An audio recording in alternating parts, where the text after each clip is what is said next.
Amidst a sea of red scarves and jubilant chants, the city of Liverpool was ready to make history. The Premier League trophy was finally back, and hundreds of thousands gathered under the grey English sky for a day that was supposed to mark pure joy. But in an instant, onlookers' cheers turned into screams. A single grey minivan barreled through the crowd, leaving a path of devastation that no one saw coming. Over 45 people were injured, children trapped under steel, a celebration transformed into chaos. The question that now haunts the city and every global metropolis that hosts mass gatherings: how safe can we ever be at our most public, most vulnerable moments? This isn't just a story about Liverpool. It's a wake-up call to every city, every organizer, every fan. What really went wrong, and can we ever guarantee safety in the age of unpredictable threats? To understand how a day of triumph became a night of trauma, let's step back. Celebrating a football victory is practically sacred in Liverpool. For decades, the city has poured its heart into the game. The red of Liverpool FC isn't just a color, it's an identity rooted in working-class pride, resilience, and unity against adversity. The last time Liverpool won the top-flight title, a global pandemic meant fans celebrated at home, behind closed doors and laptop screens. This year, the drought was over. The city was ready to reclaim the streets. Tens of thousands braved the drizzle. Families climbed lampposts for a glimpse of the victory buses. Red smoke from flares drifted above Royal Liver Building. Fireworks erupted overhead. The city was alive. But beneath the celebration, concerns simmered. Liverpool's collective memory bears scars. The Hillsborough disaster, 36 years ago, when 97 fans lost their lives in a stadium crush. That tragedy led to sweeping reforms in stadium safety, but it also left the city acutely aware, sometimes painfully so, of how fast joy can turn to horror. This time, the mistakes weren't made inside a stadium. They were on the open streets, in supposedly public, protected spaces. The police presence was heavy and visible, yet when the gray minivan suddenly turned onto the parade route, there was little to stop it. Witnesses described a horrifying scene, a string of pop-pop-pop sounds as the car knocked people from its bonnet. Harry Rashid, who was there with his wife and 2 daughters, recalled, "Initially, we just heard the pop-pop-pop of people just being knocked off the bonnet of a car." Rashid, visibly shaken, told reporters, "My daughter started screaming, and there were people on the ground. They were just innocent people, just fans going to enjoy the parade." 4 victims, including a child, were pinned beneath the van and had to be rescued. Paramedics on bicycles were among those struck. Amid the chaos, the crowd itself responded, charging the vehicle, smashing its windows in a desperate attempt to stop it. The incident was over in seconds, but the impact, physical and psychological, would linger far longer. The driver, a 53-year-old British man, was arrested at the scene.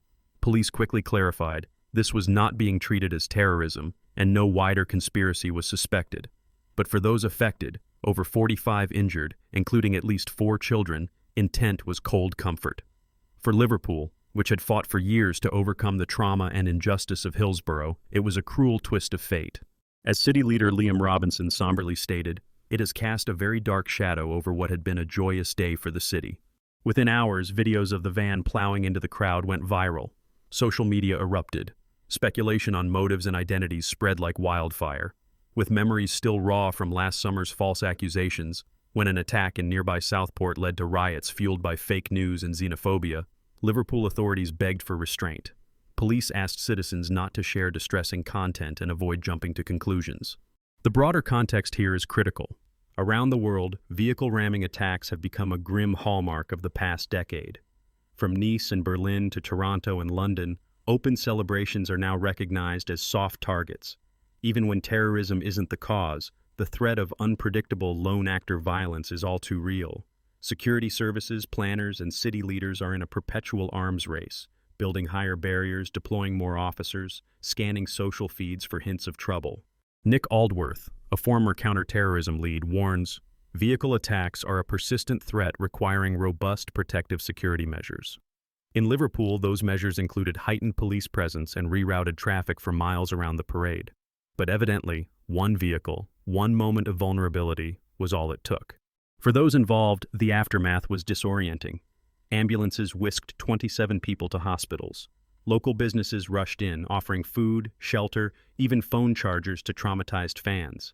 Within 48 hours, the community had raised over £20,000 for victims. and support hotlines were flooded.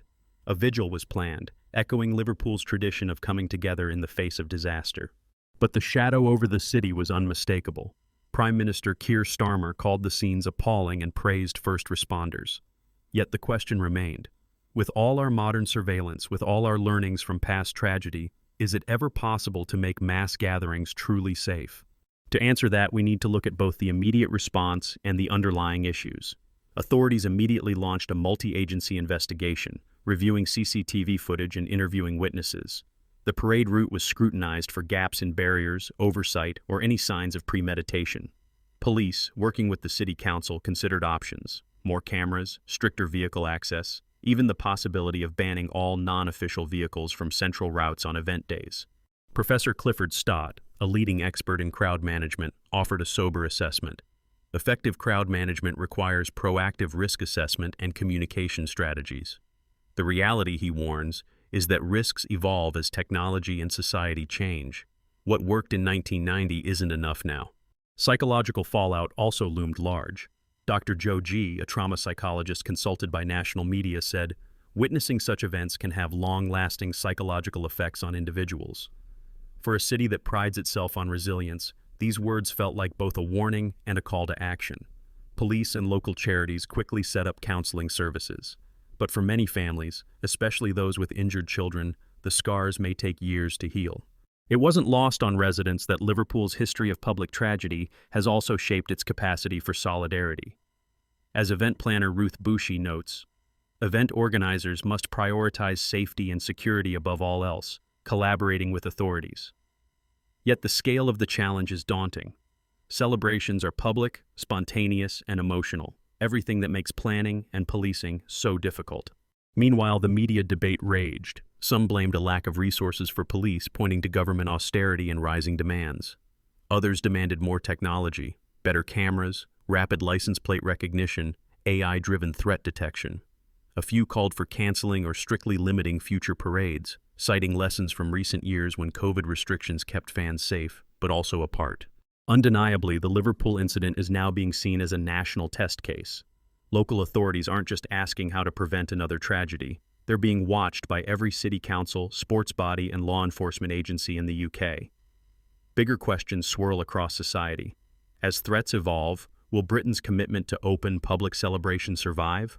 Or are we entering an era where mass joy must always come with mass anxiety? Lord Dannatt, former head of the British Army, put it bluntly: security services are constantly adapting to evolving threats to public safety. But it's not just about metal and barriers. It's about trust, resilience, and the collective will to keep coming together, even in uncertainty. The immediate policy changes are already on the table: more CCTV, extended vehicle bans, stricter crowd control, real-time communication teams. But will these be enough? Or will each new incident only escalate the arms race between celebration and security, joy and fear? As Liverpool prepares for vigils and debates new rules, one crucial question hangs in the air. Can a city, any city, find a way to truly protect its people without sacrificing the very spirit that makes public gatherings so powerful, so memorable, and so vital? The answer isn't obvious, and as authorities, experts, and citizens look for a path forward, the world is watching. What happens in Liverpool could become the blueprint or the cautionary tale for every open celebration to come. But as the sun finally set over a city both triumphant and traumatized, one thing was clear: the real conflict is only beginning. As night fell over Liverpool on that unforgettable day, the city's glow of celebration dimmed under the shadow of tragedy. Yet in the wake of chaos, a new set of questions began to circulate, not just among officials, but among every citizen, sports fan, and community leader. What comes next? How can cities maintain the heartbeat of shared joy while ensuring a tragedy like this can never happen again? The consequences of the Liverpool parade tragedy are only just beginning to unfold. Within hours, a city council hotline was flooded with calls, witnesses reporting distress, families searching for loved ones, businesses asking how they could help. Online, a fundraising campaign for the victims surged past £20,000 in a single day, local restaurants and shops offering free meals and essentials for those affected. The city's legendary sense of solidarity was once again on display, echoing the same unity that helped Liverpool heal after the Hillsborough disaster decades earlier. But even as the community rallied, authorities moved quickly behind the scenes. Merseyside Police, the City Council, and security experts launched an urgent review. Their mission? To understand not just how one man in a minivan breached the defenses, but how the very culture of public celebration could be made safer. Effective crowd management requires proactive risk assessment and communication strategies, emphasized Professor Clifford Stott, an expert in crowd psychology. His words ring truer than ever in a digital age, where rumors and panic can spread faster than accurate information. Among the most drastic proposals discussed, blanket vehicle bans in pedestrian zones during public festivities and a dramatic expansion of CCTV coverage. Some have called for a fortress mentality around every major event, high barriers, stricter checkpoints, more armed police. But others caution against turning public joy into an exercise in fear. Ruth Bushi, a respected event planner, made it plain. If the parade feels like a prison, we've lost what makes these events special. So where will cities like Liverpool draw the line? On one hand, technology offers new tools. Surveillance cameras with facial recognition, real-time social media monitoring, even drones to watch for threats from above. Artificial intelligence can now flag suspicious behavior before a human even blinks. But technology, experts warn, is only part of the answer. At the heart of the challenge lies something more complex, the unpredictable nature of crowds. Crowds are living organisms, Dr. Joji reminds us. Even with perfect planning, the emotions, decisions, and reactions of thousands can make outcomes impossible to predict. And it isn't just about physical safety. As Dr. G adds, witnessing such events can have long-lasting psychological effects on individuals. In the months to come, the immediate aftermath will fade, but its lessons won't. Liverpool's City Council has already announced the formation of a cross-agency task force, bringing together police, trauma specialists, engineers, and, crucially, representatives from fan groups themselves. The goal? To design future celebrations that keep the spirit of unity alive, without exposing the public to unnecessary risk. But what does this mean for the future? Is it truly possible to protect every citizen at every event? The honest answer? Not entirely. Security services are constantly adapting to evolving threats to public safety, observes Lord Dannatt, the former head of Britain's army. But total security is a myth. Resilience is our greatest weapon, before, during, and after crisis. Already the tragedy has become a catalyst for change in cities far beyond Liverpool. Major venues and event organizers across the UK are reassessing their protocols. The Home Office is contemplating a nationwide review, potentially setting new safety standards for mass gatherings. From Edinburgh's Hogmanay celebrations to the Notting Hill Carnival in London, the aftershocks of Liverpool are prompting questions about how to balance openness with vigilance. Some towns have piloted modular vehicle barriers, portable, quick to deploy, but nearly impossible for a car or van to breach. Others have experimented with new training for event stewards, not just in crowd control, but in conflict de-escalation and trauma support. There is a growing movement to equip every major event with a dedicated mental health response team, trained to support children, families, and witnesses in the immediate aftermath of trauma. But the road ahead is not without obstacles. Heightened security inevitably means increased costs, which could force some smaller events to scale back or disappear entirely. There are also real concerns about surveillance overreach. Civil liberty advocates warn that facial recognition and constant monitoring might erode the very freedoms these gatherings are meant to symbolize. The debate is fierce. How much security is enough, and at what price? Amid these big-picture questions, the most meaningful changes may be happening at the grassroots.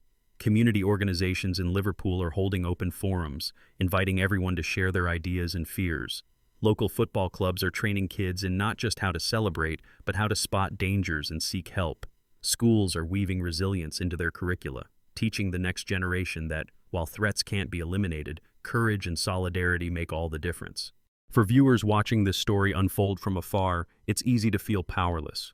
But the reality is, each of us has a role to play the next time we join a crowd, whether at a concert, a parade, or a match. Experts offer some practical advice.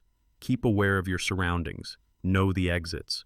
If something feels off, trust your instincts and alert nearby stewards or police. Don't share distressing footage online. Doing so can traumatize victims and spread misinformation faster than the truth. Most importantly, remember the power of community. As Paul Greengrass, the acclaimed director, notes, These events show the importance of community resilience and support in times of crisis. In every city, large or small, it is people looking out for each other, speaking up, caring for the injured, who turn tragedy into something more than loss. They become the reason we keep gathering in the first place. The Liverpool tragedy reminds us that safety is not just the job of officials or security guards. It is a shared responsibility.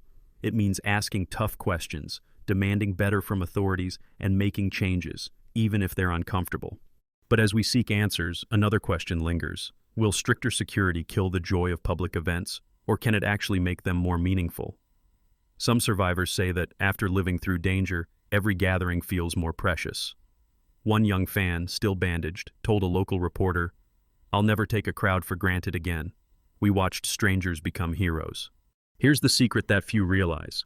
The most effective safety measure isn't a barrier, a camera, or a checkpoint. It's the connections between us. Research consistently shows that crowds with strong social bonds, where people look out for one another, experience fewer casualties and recover more quickly after disaster. When celebration turns to crisis, it's often the fans, the neighbors, the friends who act first and save lives. So, can cities ever truly protect their citizens without losing the spirit of public events? The answer is, not by building walls, but by building trust. Not by retreating from celebration, but by approaching it with eyes open and hearts united.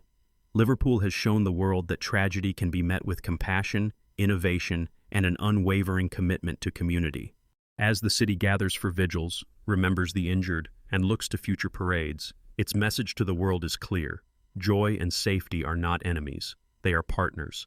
And when the next celebration comes, and it will, Liverpool, and cities like it, will be ready, not just with more cameras and barriers, but with a renewed sense of purpose and resilience.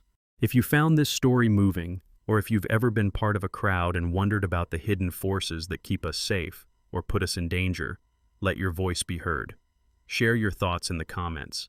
If you have ideas for making public events safer without losing what makes them magical, tell us. And if you want to see more stories that go beyond the headlines to find the lessons in tragedy, make sure to like, subscribe, and hit the bell for future episodes. Remember,